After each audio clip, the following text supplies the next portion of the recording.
Good morning, everyone. My name is Jess, and I'm a volunteer with KSAC, and I'm really excited that every Wednesday I get to visit with you and talk about books. I love books. And this is the Feminist Book Club that KSAC does on Wednesdays, but I wanted to delve a little bit into what feminist books are and what that means, because I think that sometimes the term feminist, especially around books, really evokes this idea of challenging material. And I want to differentiate between material that challenges a patriarchal norm, which is what feminism and feminist books do, and books that are feminist, also challenging the reader. And so there's sort of two distinctions there. They can absolutely coexist. But I want to get away from the idea that in order to read feminist books, you need to read things that are challenging you. Especially as women and women identified folks, non binary folks, we are often excluded from a lot of books, especially traditionally. And so it's important for us to read books where we actually feel seen, comforted, have some sense of relationship with the material. And so for me, feminist books aren't just about reading a nonfiction tome that really challenges us internally, but it's also about a space where those of us who are marginalized and can be marginalized from traditional sort of stories, especially historically, can find ourselves and actually feel seen and comforted and heard. And right now, because things are challenging for everyone, we may not all have the bandwidth to be engaging in some of that personally challenging, growth oriented stuff all the time or at all, and that is fine. The idea here is to arrive. We don't need to accomplish things on the journey necessarily right now.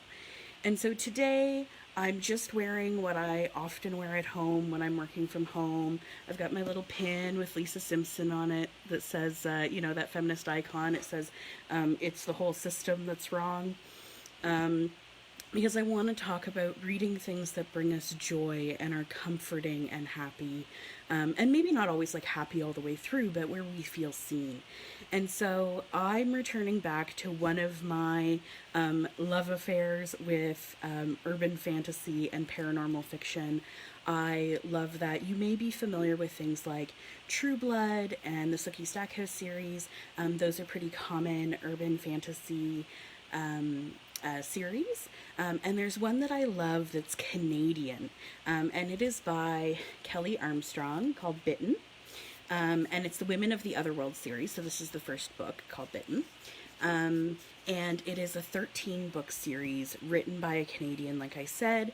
And the first one was published in 2001 through Viking Books, which is Penguin Random House Canada.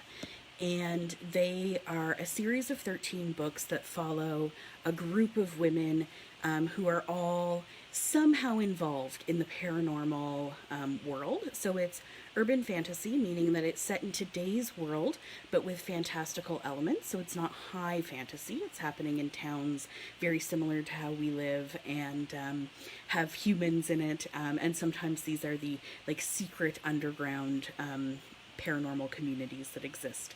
And in the first one, you're introduced to Elena, who is a female werewolf. And there are very, very few female werewolves in this world. And she is really dealing with sort of being a woman in a man's world in a way that is quite, there's a lot of aggression, there's a lot of things like that. And so she is trying to figure out how to navigate this idea of a society that is aggressive and patriarchal and male dominated, and trying to both integrate in that and keep her own self. And I think that that's a really wonderful idea, but it's also fun and it's funny. There's romance, and so it's something that sort of bridges those two things. Where for myself, I really resonate with some of those things, but it's not necessarily actively challenging when I read it and requiring a lot of my own emotional labor, which is really what I need sometimes, a lot of times. And we often refer to things like this in romance as, you know, guilty pleasures or things like that. And I really want to get away from that, because you can enjoy something and not feel guilty. And that's what I'm talking about today, is that you can indulge in books like these and enjoy them. And it is healthy and good, and you get to read because you like to. And you get to read because you like the stories. It doesn't always have to be about reading, you know, something that is quasi textbook, quasi academic, or really challenging. It can be fun. So in this series, as I said, the first book is Bitten, and that features Elena. And what's interesting is, as the series goes on, it really talks about a lot more people. There's a lot more main characters. So the second one is Stolen, and this is where the world really evolves, and you get to see a whole other world. This one is just pretty much werewolves, and you move in to discover a whole other paranormal world, as Elena does. And then books 3, Dime Store Magic, and book 4, Industrial Magic, feature a different protagonist. So they feature Paige and her daughter Savannah. Savannah comes up later, which is wonderful.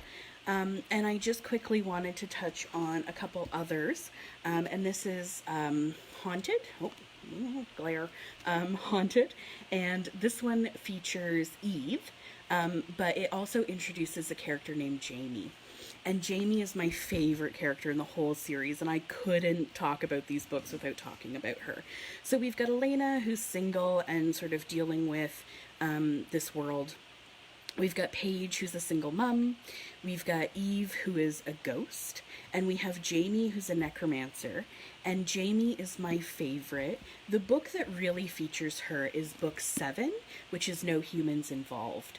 And this is really a wonderful exploration of an older woman. And by older, I mean in her 50s. And she is... and I just mean older in terms of compared to the others. An older woman who's sort of navigating that with her magical gifts as well. And Jaime is fantastic. So a few content warnings for these books. They deal with some absolute aggression. There's some toxic relationships in it as well. They do feature sexual relationships, so if you're uncomfortable with that, please be aware of that. And they deal with things that may be scary to folks, paranormal stuff, and so just some warnings there. But they are also really smart and funny and a great time. I will warn that from my perspective, the series gets a little bit, as it sort of wraps up, it loses some of the joy that I had in the early books, but it's really exciting to see those characters progress. There's 13 books in the series. They were written over the course of 12 years, and so the first one may seem a little dated. It's now 20 years old almost, but I really suggest you find something where you feel seen. That is as feminist, as challenging yourself in this time, and books where you as a marginalized person can feel seen are really important. So comment down below on books that you have enjoyed, that have made you feel seen, that are comfortable and comforting. And please remember that it is a patriarchal idea that we should not enjoy reading in what we're doing. It's a patriarchal idea that women should always be working, and trans folks and non-binary folks, that we should always be toiling away. Grab a book. Don't work for a little while. Enjoy yourself. I hope you're all staying safe and healthy. Sending lots of support from KSAC, and please check out our links if you are requiring any services. Have a lovely week, folks.